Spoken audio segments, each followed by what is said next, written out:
The same principle that you've seen with setting up rules for mailboxes applies to junk mail. And in fact, what junk mail does is offers you, in the preferences for mail, the ability to filter junk mail and not bother setting up your own rules. The simplest thing to do is to enable junk mail filtering. That just turns it on at the beginning. Your basic choices are to mark it and leave it in your mailbox. If you want to move it to a junk mailbox, look over here as I click Move, and a junk mailbox has been created. Or you can perform custom actions, which are the same types of actions that I set up under the rules.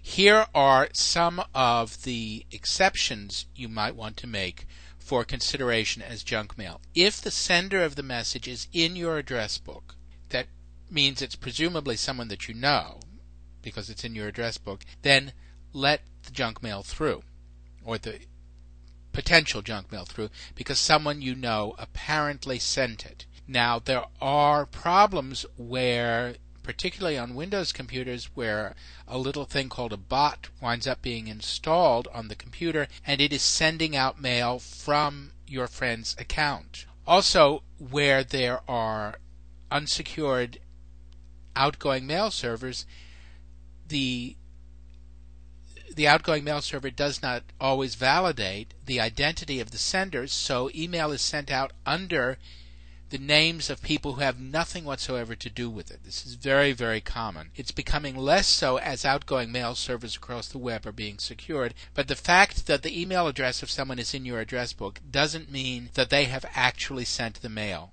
But still, because most of the time, if the sender of the mail is in your address book, you don't want to have the potential of flagging that as junk mail.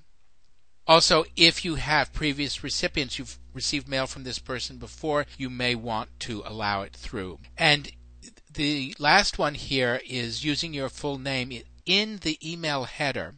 I'll create an email message. If the email header is addressed to someone just with an email address, it is possibly sent as junk mail. If it is sent to an address that contains someone's name as well as an email address, then it's more likely that it is a legitimate email. By the way, I typed that for demonstration. That's not a legitimate email address as I typed it. Now, Internet service providers normally set some header information identifying what they think is junk mail. And for most people, with most Internet service providers, we can go along with the indication from the Internet service provider that something is junk mail, because it usually is. Their settings are usually very much on the middle of the road, and in fact even a little bit lenient, because they don't want to block mail that really should get through.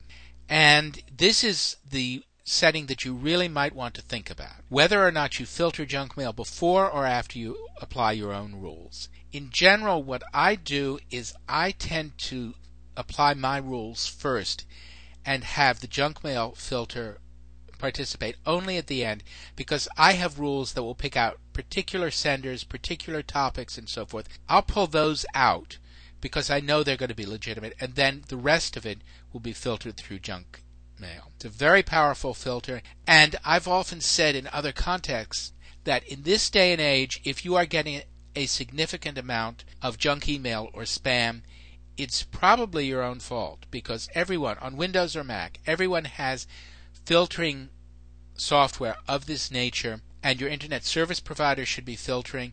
So if you are getting a flood of junk email, go back, look at the junk mail settings here, and turn them on and start seeing how your email can be managed. What you can do, by the way, is create in the advanced settings a rule called junk using some combination of those options, and you can move it to the junk mailbox and then periodically go into the junk mailbox and see what's in there. You can also simply delete the message if it applies to these rules. Now, what I do, if you're turning on junk mail from the junk mail preferences, move it to the junk mailbox, and see what's in there. Then you may want to come back and set advanced settings if after a week or so the junk mailbox really is full of junk.